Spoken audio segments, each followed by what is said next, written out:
So this video is going to look at Chapter 8 continuation of geometry, and we're going to be looking at Section 2, perimeter of polygons and the area of quadrilaterals. So let's go ahead then and just do a quick, make sure that we've got a definition of what we're talking about here.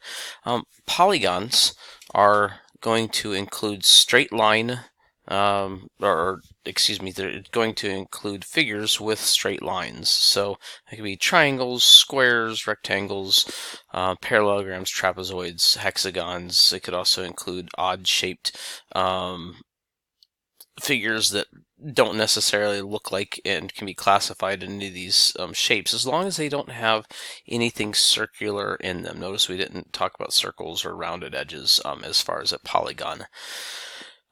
We are going to then look at how to find the area and perimeter of these geometric figures, and we're going to talk about how to solve some practical problems, because that's what we do in the Math for Trades class. We apply these to relevant situations. So let's look first and get an understanding of what we're talking about with some other definitions. So we're going to look at perimeter. I think of perimeter as when I was in the Army and we used to have to walk the perimeter of the fence, whether it was in a place that had that was a rectangular shape, or maybe if the base looked something like that, then we'd walk the perimeter, we'd walk the outside edges of the encampment. And so the perimeter is the outside of the polygon, and in this case the perimeter is just adding the lines in between the different points here. So we can measure this point K to N, and N to M, M to L, and L to K, and if we add all those up, it is 18 inches. Notice that that is linear. It's 18 inches, not squared, not cubed, because we're just adding inches to inches to inches, and so that is the length, or if it's meters or whatever it is, but make sure you're using just the unit. Now, different kinds of quadrilaterals. This is a trapezoid, and a trapezoid has two parallel lines. Remember, we defined in the last section that a parallel line is two lines that continuously go and never cross, and so this is two parallel lines with two non-parallel lines, and so that's a trapezoid, and trapezoids have a different way to calculate their area, and so we'll look at that in a little bit. Let's look at calculating the area first of a rectangle, and let's remember what area is. So area is the literally area inside of a polygon, and so we're looking at the inside of this polygon in here when we're going to measure area, and the formula for finding area is area equals length times width. And so the way that we can do this is we can look at and say, all right, we have, in this case, the length is 9 inches, the width is 5 inches, so length times width is 45 inches squared. Make sure to notice that when we are doing area, it is a square.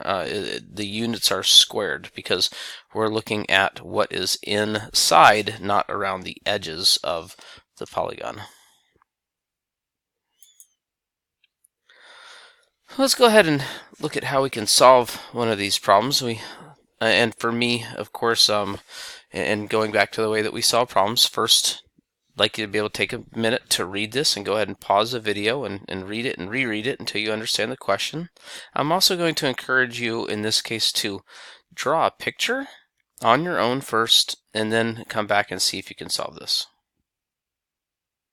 Okay, so we're looking at a problem that says there's a rectangular opening 12 inches long that must have the same total area as two smaller rectangular vents, 6 inches by 4 inches and 8 inches by 5 inches. So we know that we're going to have two smaller vents, and these vents take up an area where one is 6 inches by 4 inches, and the other one is, this is going to be a little bit out of shape, but 8 inches by 5 inches. And we know that in this case the rectangular opening is going to be 12 inches long. So we know that this part of it is 12 inches, and we know that in this case that this one is 5 inches by 8 inches, and this one is 6 inches by 4 inches. And so, and what we're looking for in this is the total area that a larger vent would be over both of those, that both of those smaller vents could fit in.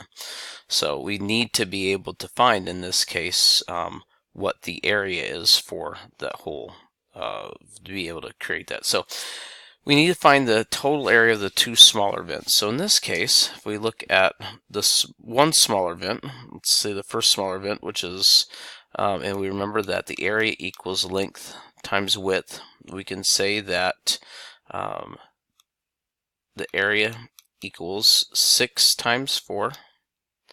And so the area of one vent is 24 inches squared. If we're looking for the second vent, area equals, I got ahead of myself here. That area equals length times width. And for our second vent, we can say the area equals 5 times 8. And so the area equals 40 inches squared. And so in this case, if we're trying to figure out then what we've got here, then we can say, well, we're looking for well, let's go back and look at first. The total area of the two smaller vents then is going to be 24 inches squared and 40 inches squared. We add those together and we have 64 inches squared.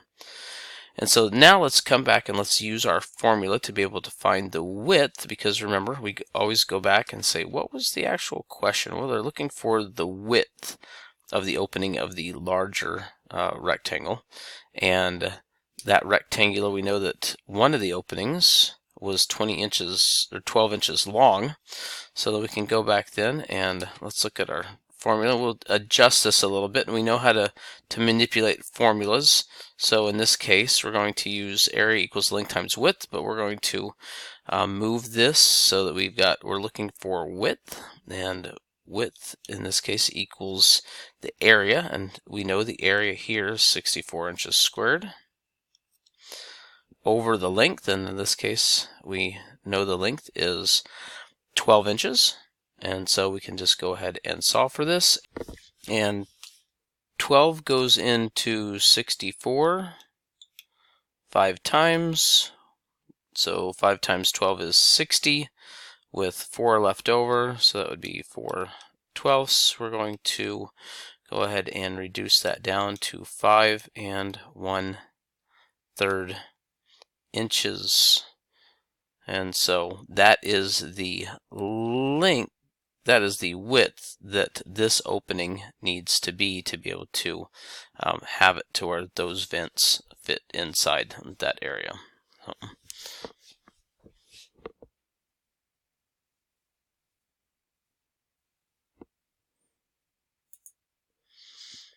Okay, so we can also go ahead and use this formula to find the perimeter of a triangle, and we're going to say, okay, rather than just adding up 7 plus 3 plus 7 plus 3, then we can just say we know that this is going to be 7 over here, this is going to be 3 over here, so 2 times 7 and 2 times 3 will then give us our answer of the perimeter, which is going to be 20 inches. So a little bit simpler than adding up, all the sides.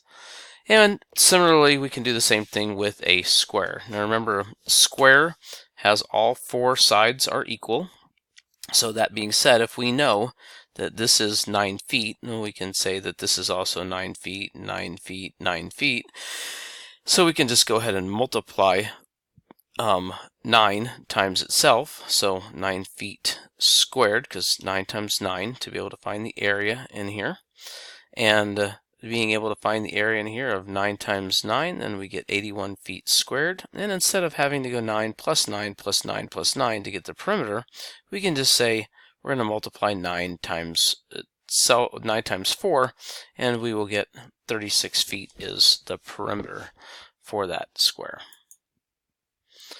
And opposite, if we are going to try to find the side of a square that is 64 inches squared, and so we know the area. We know that since it's a perfect square that it's one side times another side, so that means that we can take the square root of that, and if we take the square root of 64, then we have it is 8 inches. And this concludes this video.